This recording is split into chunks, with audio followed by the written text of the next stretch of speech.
चलिए दोस्तों, आज हम आप सब लोगों को भारत के सर्वोच्च न्यायालय की व्यवस्था कैसी है और कैसे बना है और क्या इसकी योग्यताएं हैं, कौन बन सकता है, इसके बारे में आज हम चर्चा करेंगे।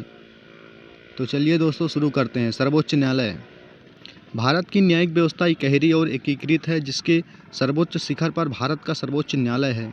सर्वोच्च न्यायालय दिल्ली में स्थित है। सर्वोच्च न्यायालय की स्थापना का गठन अधिकारिता शक्तियों के विनियम से संबंधित विधि निर्माण की शक्ति भारतीय संसद को प्राप्त है। सर्वोच्च न्यायालय का गठन संबंधी प्रावधान अनुच्छेद 124 में दिया गया है। सर्वोच्च न्यायालय न्यायाधीशों की संख्या संशोधन विधेयक 2019 के अनुसार सर्वोच्च न्यायालय में एक मुख्य न्यायाधीश तथा 33 अन्य न्यायाधीश हैं।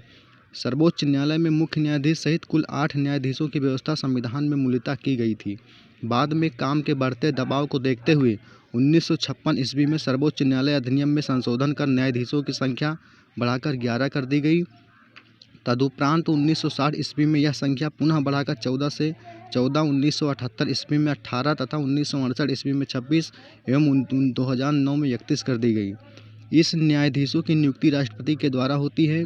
सर्वोच्च न्यायालय के न्यायाधीश बनने के लिए न्यूनतम आयु सीमा निर्धारित नहीं की गई है। एक बार नियुक्ति होने के बाद इनके अवकाश ग्रहण करने की आयु सीमा 65 वर्ष है। सर्वोच्च न्यायालय के न्यायाधीश साबित कदाचार तथा असमर्थता के आधार पर संसद के प्रत्येक सदन में विशेष बहुमत से पारित समावेदन के आधार पर राष्ट्रपति के द्वारा हटाए जा सकते हैं। सर्वोच्च न्यायालय के मुख्य न्यायाधीश को 2,80,000 रुपये प्रतिमाह व अन्य न्यायाधीशों को 2,50,000 प्रतिमाह वेतन मिलता है। सबसे अधिक समय तक मुख्य न्यायाधीश के पद पर रहने वाले न्यायाधीश यशवंत विष्णु चंद्रचूड़ थे, जो 22 फरवरी 1978 से 11 जुलाई 1985 तक 2696 दिन थे। सबसे कम समय तक मुख्य न्यायाधीश के पद पर रहने वाले न्यायाधीश कमल नारायण सिंह 25 नवंबर 1991 से 12 दिसंबर 1991 तक मात्र 17 दिन तक थे। जब भारतीय न्यायिक पद्धति में लोकहित मुकदमा या अपील लाया गया, तब भारत के मुख्य न्यायमूर्ति PN भगवती थे। सर्वोच्च न्यायालय के न्यायाधीशों के लिए योग्यताएं हैं: वह भारत का नागरिक हो, वह किसी उच्च न्यायालय अथवा 2 से अधिक न्यायालयों में लगातार कम से कम 5 वर्षों तक न्यायाधीश के रूप में कार्य कर चुका हो, किसी उच्च न्यायालय या न्यायालयों में लगातार 10 वर्षों तक अधिवक्ता रह चुका हो, यह राष्ट्रपति की दृष्टि में कानून का उच्च कोटि का ज्ञाता हो। सर्वोच्च न्यायालय के न्यायाधीश अवकाश प्राप्त करने के बाद भारत में किसी भी न्यायालय या किसी भी अधिकारी के सामने वकालत नहीं कर सकते। सर्वोच्च न्यायालय के न्यायाधीशों को पद एवं गोपनीयता की शपथ राष्ट्रपति दिलाता है। मुख्य न्यायाधीश राष्ट्रपति की पूर्व स्वीकृति से लेकर दिल्ली के अतिरिक्त अन्य किसी स्थान पर सर्वोच्च न्यायालय की बैठकें बुला सकता है। अब तक हैदराबाद और श्रीनगर में इस प्रकार की बैठकें आयोजित की जा चुकी हैं। सर्वोच्च न्यायालय का क्षेत्राधिकार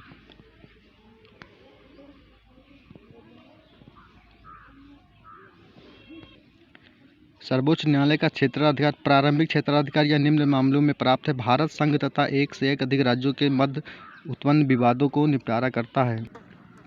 चलिए दोस्तों, देखते हैं अपीलीय क्षेत्राधिकार।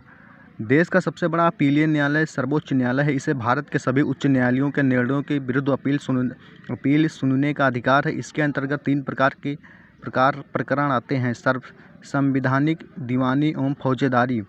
परमादार्शी क्षेत्राधिकार। राष्ट्रपति को यह अधिकार है कि वह सार्वजनिक महत्व के विवादों पर सर्वोच्च न्यायालय का परामर्श मांग सकता है।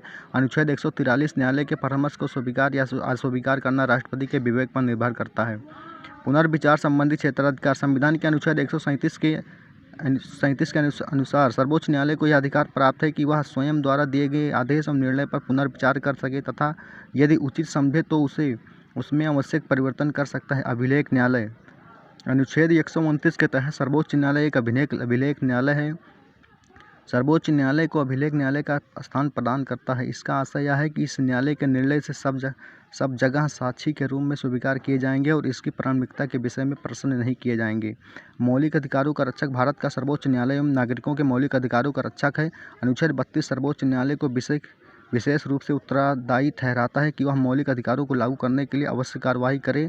न्यायालय एवं मौलिक अधिकारों की रक्षा के लिए बंदी, प्रत्यक्षीकरण, परमादेश, प्रतिषेध, अधिकार परीक्षा और उत्प्रेषण के लेख जारी कर सकता है। सर्वोच्च न्यायालय में संविधान के निर्वाचन संबंधी मामले की सुनवाई करने के लिए न्यायाधीशों की संख्या कम से कम 5 होनी चाहिए। अनुच्छेद 145। तो यही तक था हमारा वीडियो आज का दोस्तों। चलिए समाप्त करते हैं अपना ये वीडियो आज का। लाइक एवं सब्सक्राइब करना ना भूलें। जय हिंद, जय भारत।